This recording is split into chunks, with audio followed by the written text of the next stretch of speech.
What's up, everybody? You are listening to the Credentials Unscripted podcast. I'm your host, Matt Sterenberg, and we've got another great episode for you today. We're talking with Dr. Marc Booker, who's the Vice Provost of Strategy at the University of Phoenix, on how to create a credit mobility culture. And what that means is we're talking about credit for prior learning assessments. Basically, how do you give credit to students or learners that have experience outside of the classroom? And the whole premise behind this is basically that you have these life experiences. You might have been working for 10 or 15 years. You might, have learned management. Do you need to take Management 101?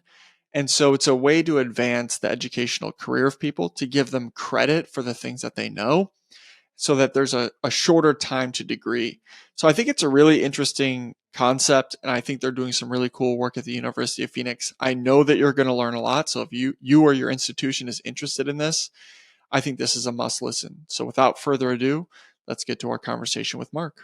All right, so I'm here with Dr. Marc Booker, Vice Provost for Strategy at the University of Phoenix. Marc, how are you? I'm doing well. It's been an interesting start to the new year, but looking forward to new challenges coming up and looking forward to talking to you. So Marc, tell me a little bit about your background. When you were a kid, did you always grow up wanting to be the Vice Provost for Strategy? Or how did you end up in your role? How did you get to the University of Phoenix? Well, of course I have that book. When I was in kindergarten, I wrote that out and my teachers didn't know what it was. And now here I am. So I'm really excited that's how it all worked out, because everyone wants to be in higher ed as a career when they're children. But for me, really, my career actually started, interestingly enough, where I didn't want to be in higher education. I actually wanted to get a degree, but University of Phoenix at the time was offering a full tuition waiver. So I, as a young 20-something with no gray hair, went into higher ed and started taking calls about transcripts and transfer credit, oddly enough, and we're here to talk about credentials today, and really found that at the University of Phoenix, it had changed so many lives of students and served a mission for a lot of students that were underserved, that didn't meet sometimes the traditional requirements for admissions at other schools. And as someone who wanted to get their degree and move and get a master's degree into a helping profession field, I actually found that I was helping people every day working for the University of Phoenix. And so I made it my mission to advance my career, to help the institution to become stronger, better, and more effective. And that just led to a progression where I was in charge of all of our admissions and evaluation and transfer credit functions as the vice president of admissions and evaluation, where I, have had a lot of ties to our ACRO and PACRO communities related to registrar and admissions officers, and working with many organizations just like yours around transfer credentials. But that led me to a place where, in my role, I felt I could do more, and I went on the academic side of the house, where I work for our provost, implementing our critical path initiatives. And those can be anything from system-wise, regulatory-wise. I also do a lot with contract negotiations and just making sure that strategically our institution is serving our students as effectively as possible in this changing landscape. And so it's a fun job, and we get to implement things that have direct impacts on the lives of our students. And so that was my journey. Didn't expect to be here. Didn't expect to have a PhD after 20 plus years in higher ed, but here I am and loving every minute of it. Yeah, it's kind of cool. You have a very personal connection to the work that you're doing, right? And you kind of came up seeing the progression of what this looks like. Like for you didn't come into it thinking you were going to get into it, but you're like, hey, this is pretty cool. Oh, we're helping people. It's helped me. And now you kind of naturally have progressed in your career through your experiences, which I think is fascinating. So we're here to talk about how to create a credit mobility culture. I wanted to have you on because University of Phoenix, you and several other people authored a white paper on how to create a credit mobility culture. So what do we mean by credit mobility? What does that really mean? I want to define that initially. And then I want to talk about the problem statement, like why this is actually something that's important, why people should care about this. So what is credit mobility? Don't we already have transfer articulation agreements? What is the big deal? Yeah, it's funny. We have great document mobility, I think, in the United States, which you can get a transcript pretty easy comparatively to a lot of other different areas or information on credit or transfer. But we don't actually accept and share credits or the academic achievements of students very well. And so a credit mobility culture is actually looking at the student and everything they bring to the table to give them value for the learning that they have obtained, whether that is even through traditional academic credit or credit for prior learning. It's looking at everything that student has, because ultimately education is expensive, and it should be because it's life changing, but it also doesn't need to be redundant.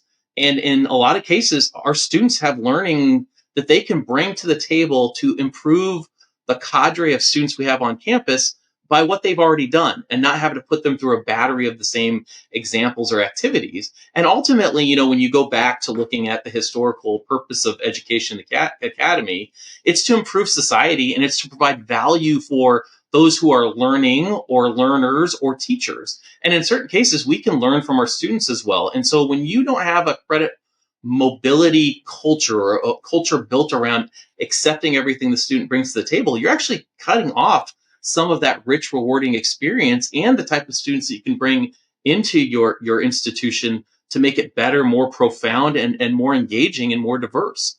And so those are when you look at, like, functionally, what can you do? It's actually breaking it down and not being so tied to policies and procedures, or in certain cases ceremony or circumstance that we get in the way, and saying, what do you as a student, whether it's been prior experience, learning from prior experience, not the experience itself, or other factors, bring to the table, and how does that actually better our student base, better our faculty, better everyone at the institution, to create better, stronger academic engagement environments, and then feed the social mobility culture. And so those are the things that I would say are pertinent and important in regards to creating a credit mobile culture. I think it's so refreshing because is there anything more discouraging than having basically this very specific type of experience that is needed in order to get credit for something? Like, think about an adult learner. They've had a job for 15 years. I mean, this is really the story, right? They've had a job for 15 years. They've done all this stuff in real life, which is, the traditional way to think about it is college is preparing you to do it. You're like, I've already been doing it. Now you're going back to college to get a degree. And traditionally, we've only said, like, it's not academic credit. Sorry. Like, think about how discouraging that is. Like, I'm already doing this. You're making me pay to go back to communicate something that I know this. And so that barrier is very real for people, right? And it's just completely demotivating, right? When you're basically like, when you tell someone you have to prove you know this to me, and they know that they know it, that is such a barrier mentally for people. Oh, it is completely. And I'll give you an example. In a lot of MBA programs, there is a foundational accounting course. Okay, it's part of the common professional components. Almost every MBA program has an accounting course. They may have multiple, but they have one that's somewhat foundational. If you have a student who completed a bachelor's in accountancy and then also completed their CPA exam, and they have to take that accounting course, they oftentimes are going crazy in that course because they've already done it, lived it, breathed it, could probably teach it. And when they're in the middle of that, as they're taking other courses in their program, it can be deflating, it can be demotivating if they already have the knowledge there. Now, you want to make sure that the student has the knowledge and the appropriate learning to be, and this is one of the golden rules of transfer, to be at a learning level equal to or greater than a student who took the course natively at your institution. And beyond that, that should be the bar that we're always looking at when it comes to credit transfer. It shouldn't be about how you did it. It is, does that student have the level of learning that's equal to or greater than if they took the course natively at my institution? If that answer is yes, don't make them repeat the content. Um, and that happens every day, whether it's learning from outside of the classroom or even inside the classroom. I could tell you many stories of how I'll be a little glib here and I apologize, how English composition can be a war zone on how one English composition course doesn't satisfy my English composition course. And I'm not sure that that's always true. I'm sure there is times where it's true. So I don't each institution can make their own decisions, but the times in which students are prevented from even doing a course where it's writing pretty much essays, like, and then English Comp 2 is writing the research paper. Like, we know what should be in there. It's a failing if people aren't reaching that standard from the initial institution, but we shouldn't be arguing about that in a lot of cases. That's like the opening up a can of worms argument though. It's like, do I get credit for American short stories, right? Like I've read Yeah. Old Man in the Sea, Yeah. like I could see how one institution could say like, oh, that's not the same. And other people like, well, come on. Like, I've read Lord of the Flies. Give me Right. my American lit credit, so I could see how it could be very challenging. So I want to start with the problem statement of why this is really critical. So, and this is from your white paper. Again, check it out. 40 million Americans have some college and no degree, right? So, what does that mean? They have likely taken on debt, right? And they have no credential. And we know that credentials are currency, right? And we have credential inflation. There's so many jobs that whether we can argue about whether you actually need a degree to do that job, but the bachelor's degree is so critical. We look at all the data points. So we know it's still important. And we have 40 million people that dip their toes in the water or for whatever reason didn't complete. And it's that population, correct me if I'm wrong, that the University of Phoenix has kind of said, this is the population that we care about. We want to get you back in the fold because there's so many of you that have so many life experiences outside of that college credit that you have. Yeah, so you bring up an interesting point. And so, as a working adult serving institution, yes, we do have our focus on students that have taken some credit or had earned something previously, maybe in their either career or academic life, and trying to use it to complete that credential. So we want to do that. We were founded as a degree completion institution. In fact, you originally couldn't be admitted to the University of Phoenix without 60 credits of some sort, including CPL. You had to be on 1976 when John Sperling founded us. You had to be a transfer student. Our goal was to help working adults with experience, and that experience could have, even from day one, come from credit for prior learning or from traditional credits. But we had an assessment process. We did that. Now to expand access, and as we became an institution that was focused on different learning modalities and delivery methods like online, we've opened that up to serve more. But reality is, we still want to serve a working adult population that has some of this experience. I say that as our institutional goal, but that now should be every institution's goal. Not every more hyperbole. Most institutions need to serve that market, because I will tell you that if there are any truths in life, as the old saying goes, there's death, taxes, and that 40 million students with no credential but some credit number will go up. That number will continue to go up. There's no doubt about it, because as students earn credit, go to school, they will continue to have life circumstances that will create, unfortunately, people to drop out.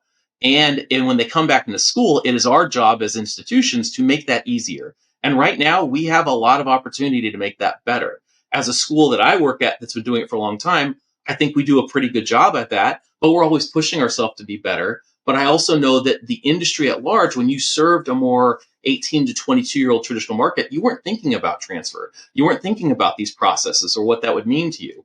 And very high level institutions, R1 institutions that had very little to do with transfer students, now have to have created their transfer offices. There are two institutions I know of that are very well, we all know them. They have very, very, well-known academic and sports programs, and they created their transfer offices in the last 6 years because they never really had to deal with it, and COVID sped that up. But the reality is, in our world, with mobility, so we have people that are mobile. Again, we have documents that are mobile, but these people with these documents need to have their credits accepted to reach a truly credit mobility or credit mobile culture. And that's where it comes from. And that does require resources. And that requires actually some myth bustings. And we can talk about some myths that are out there, such as, transfer credit students actually are not financially effective for institutions, or can take away from the academic learning. That requires some myth busting to get over that, to create a culture that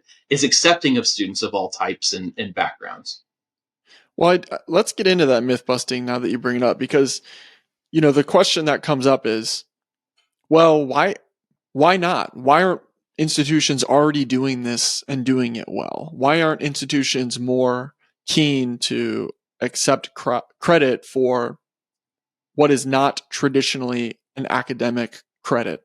Why are institutions hesitant to do this?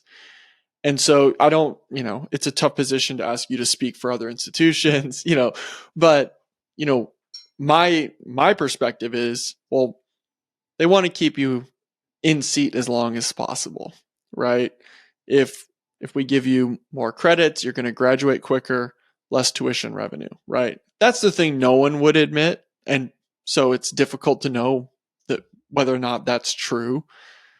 There's also, in my mind, there's the institutional brand pride. If you want to view it in like a negative light, the ivory tower of academia, that's like, education here is so much more valuable, and we're not going to accept the fact that you worked somewhere for 10 years. You have to take that course here. And I worked at one of these institutions where I felt like we had, a little arrogance, to put it negatively, where it was like, let's make this easier for people to bring credits in. And I understand both sides, but why is this so difficult for institutions to adopt, or why is there so much hesitancy?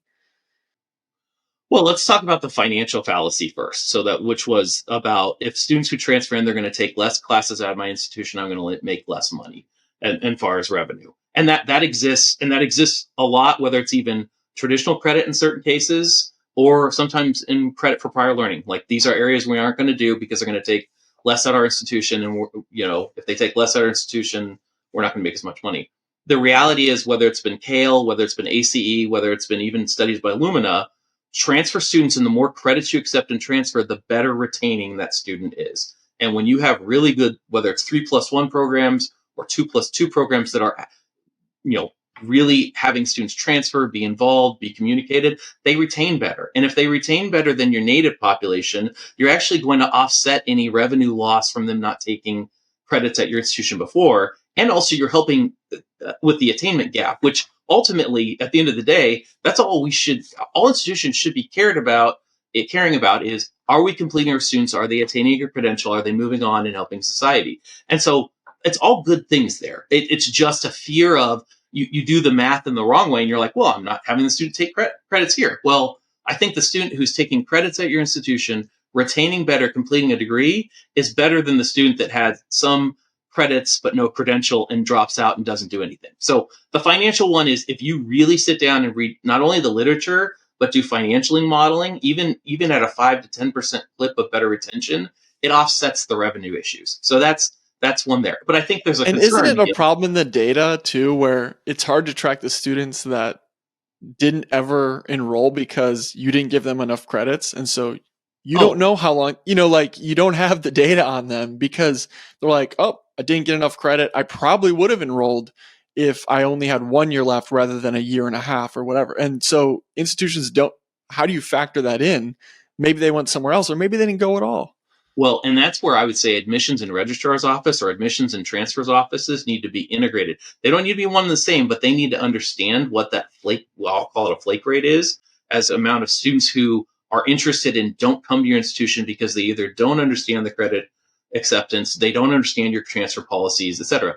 But that's a blind spot for so many institutions. They go to a transfer fair, or they have different activities that go on, and they're not counting conversations, they're only counting acceptances or applications. And some students may be turned off by the application process because it's not built for a student that is bringing those other things to the table. And that's where it becomes incumbent in investing on resources to, again, help our attainment rate, because there's 40 plus million students that are in this scenario.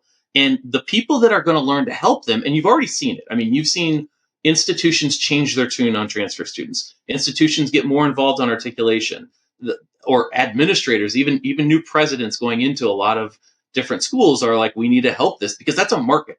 That is a tremendous market right now. And in a sense, with a enrollment cliff coming for traditional age students, a lot of the savvy institutions that aren't more in competitive areas, there are certain institutions that don't and will never compete with anyone. They're going to be just fine. But there's a lot of institutions that are going to be impacted because of the traditional age cliff. And if you don't have the right services to help that 40 to 45 million student base with some credit, no credential, you're going to be left out where these other schools are going to be just fine because they've expanded their horizon and added more resources in. But that becomes understanding what your transfer policies are and having line of sight. Whoever your transfer office is needs to have line of sight, and they need to work together with your recruitment or acquisition offices.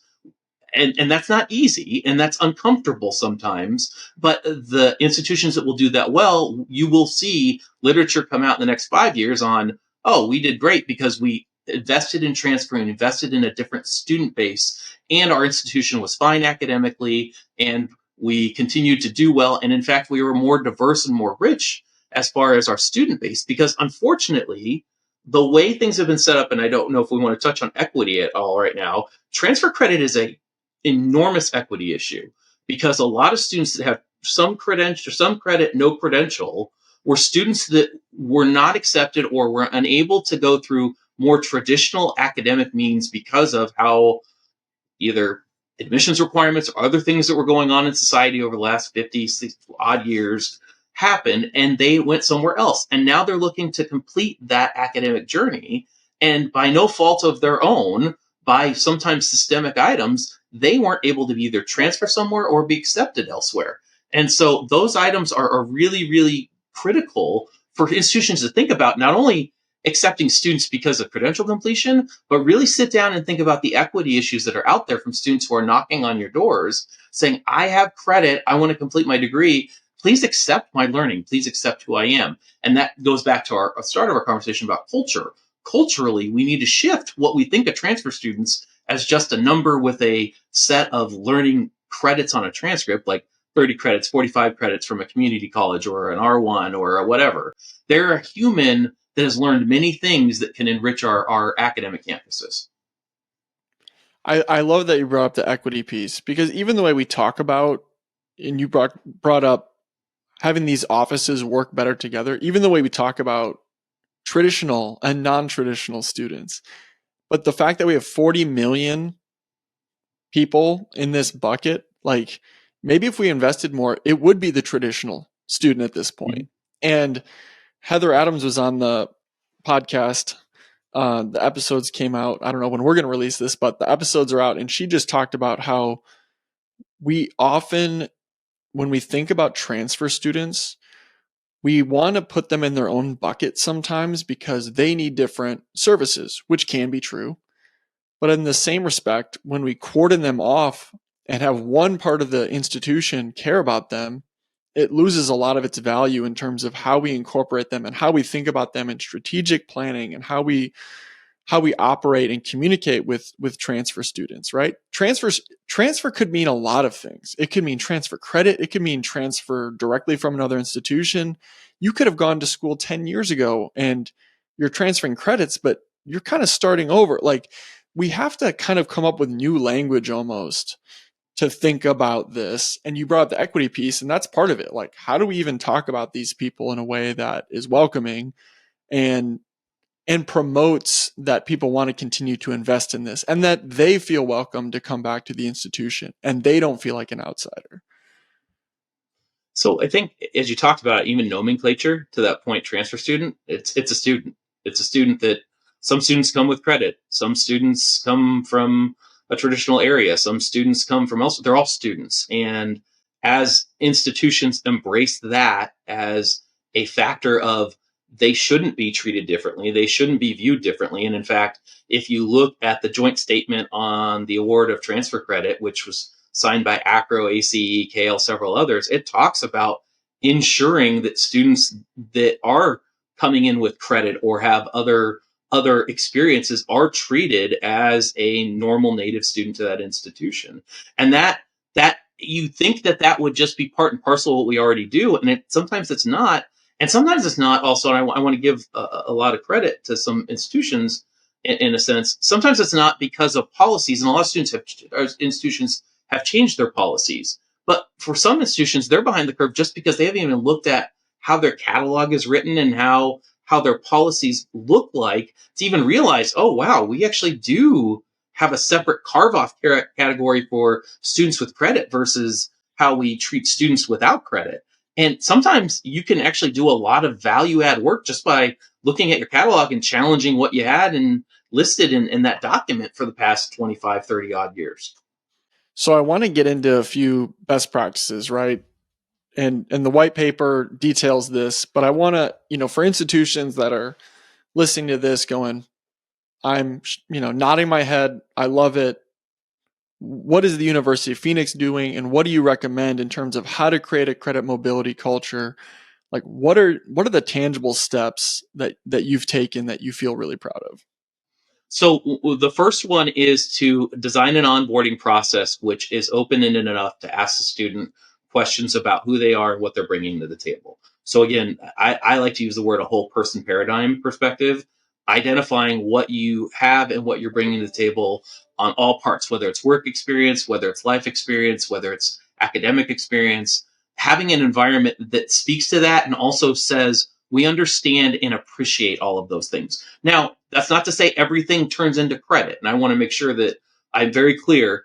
Learning for credit needs to be assessed, and we need to understand those by all the instruments that we have put forth by our regulatory bodies and our accreditors. But just asking the questions means a lot to the students because it makes it a more personal experience and an individualized experience. And in a lot of cases, I would say the first best practice is don't treat students like cookie cutters. Try not to do that. And I know with high volumes, it's hard to do. I know we have limited budgets, especially in the admissions registrars areas, but try to create some individualized processes and ask questions, like get to know the student in a way that's real and meaningful. The other part is if you want to have a learning mobility culture, be clear and upfront on where things will and won't apply if you can. We have a pre-eval process. If you have high volumes of credit students, I suggest that you provide some sort of pre-eval to give a student an idea of where their credits are or aren't going to fit. And again, it's okay that sometimes credits don't fit. For example, if you were a business major and you want to try to get into a nursing program, not a lot of those credits are going to fit. And that's okay. You can explain that. But business to business, we would expect higher results. But being clear about what those can be or those permutations of credits is a great value add activity. And if you know that you accept prior learning from previous areas or organizations or companies or even military, and ACE does a great job on giving you a guidebook on where some of this credit from military occupations will fit, give students an idea on that. Even if you're a military friendly transfer institution, sometimes just putting it on a website, we accept ACE credits as evaluated by the military. You'll be surprised at how many institutions don't have something that is clear front and center or at the top of their pages about we do this. And if you're a military student, you probably want value from that learning, and that may be buried 10 pages deep on your webpage. And that going through 10 pages or 10 clicks is probably going to defer the student to some other institution. So make your materials on transfer and your processes on transfer clear and upfront. The other thing I would definitely suggest for institutions to have a credit mobility culture is start creating data and using data on what your prior decisions were. We have a database, we call it Reuse. It reuses decisions we've made on transfer credit decisions for over a decade or more. It has millions and millions of course decisions, and we actually use that to help students actually speed up our process, first of all, and second of all, give good insight onto where things may or may not fit on their degree program. Other practices include electronic transcript exchange, whether it's your organization, other organizations out there. I cannot stress enough, working adult students don't have a lot of time. And because of that, anything that can be done to speed up the process by partnering with entities that have a network for electronic or EDI transcript exchange helps tremendously. And you cut down data entry. I mean, you don't have to have someone data enter something if it comes in electronically. And to wit, in regards to those electronic transcript exchange items and those outputs, make sure that the student has a good understanding of what it takes to order a transcript. Some students don't realize, oh, my open transcript that I've had on my shelf for the last year is not accepted by my institution.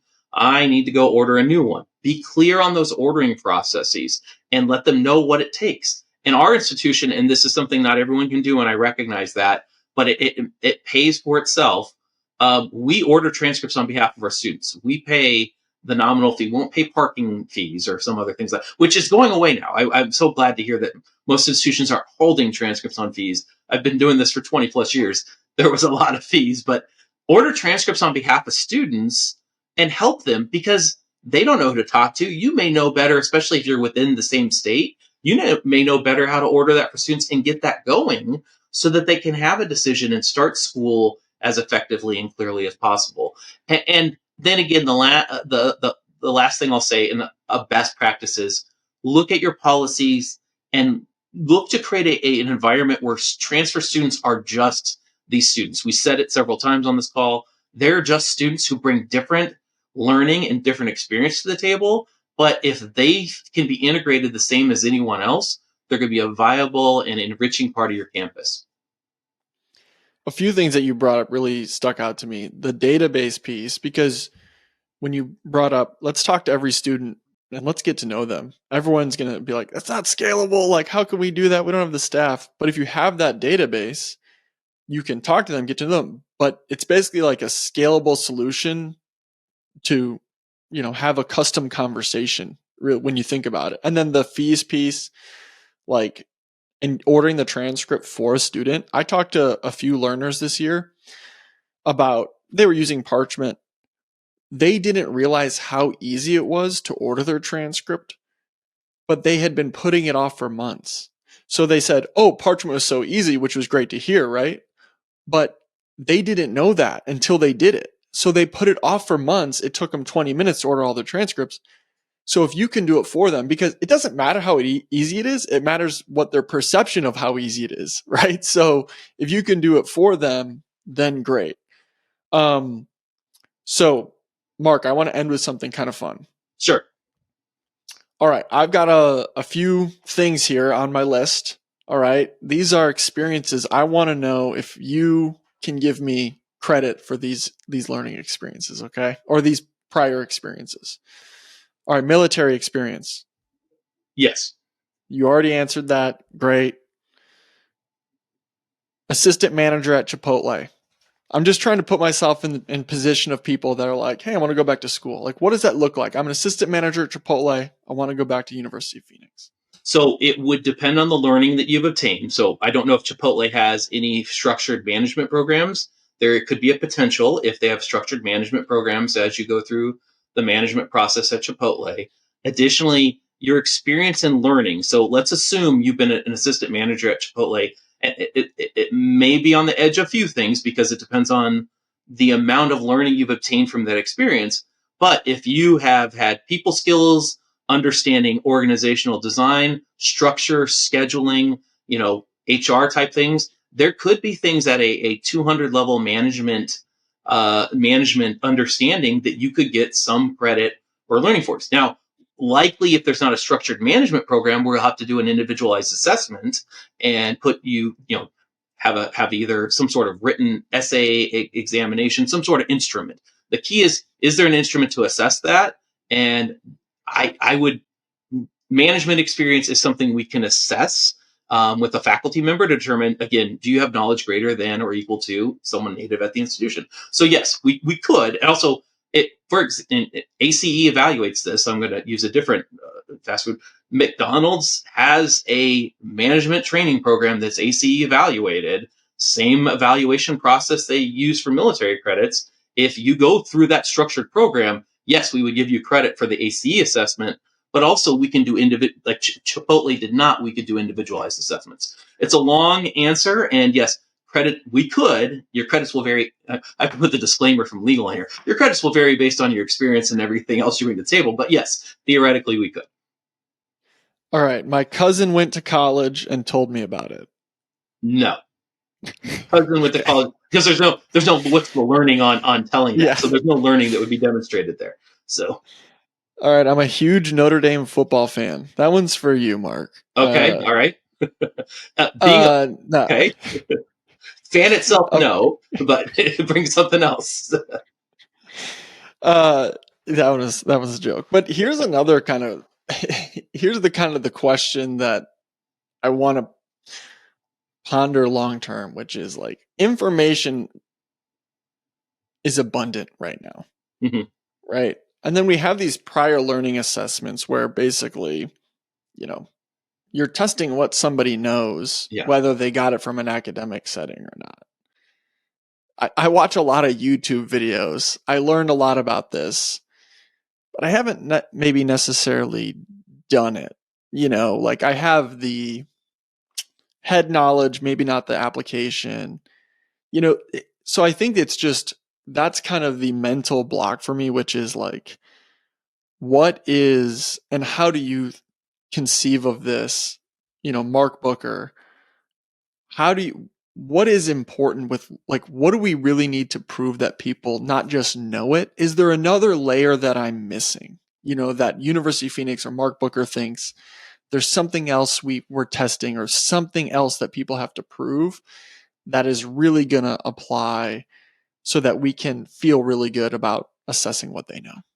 Well, it's always about the instrumentation of the assessment. And to your example, someone who watches a lot of YouTube and learns something, I'll give you a perfect example of that. There are statistic videos on YouTube that you can learn and prep for the SST statistics upper division exam, and students have passed it through that means alone. And the instrumentation ends up being that DSST exam at that point in time.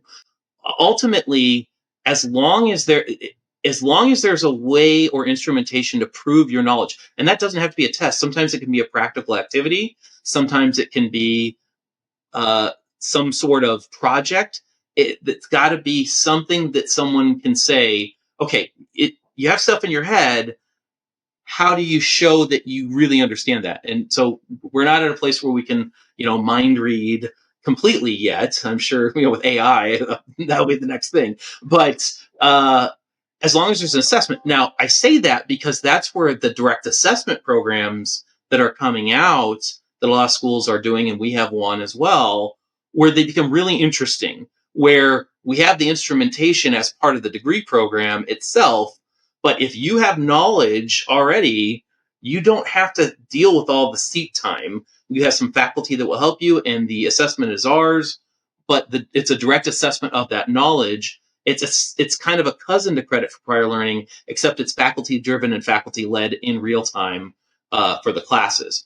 And so that, I think, is the closest we've gotten to learning in at least the US as acceptable ways of progressing, with having knowledge that comes from almost anywhere. But again, there's always got to be that instrumentation. And that's where the challenge is who's verifying the instrument and what is that rigor subject to. Now, the interesting thing I think you need to look for is, as we do instrumentation and organizations or corporations do instrumentation, the marrying of more institutions saying the instrument for this IT certification or exam, which is already happening, is our instrument for also determining your academic credit or academic progression. And I think that's going to happen more and more and more. And then it won't, again, how you learned is less important than you demonstrating what you learned, but also weaving that into the academic experience and the academic learning and the process of being engaged and being in the classroom. Because I don't think we're ever going to get to a place where learning is completely divorced of institutions, because there is something to the experience of working together and learning from people who have done it before.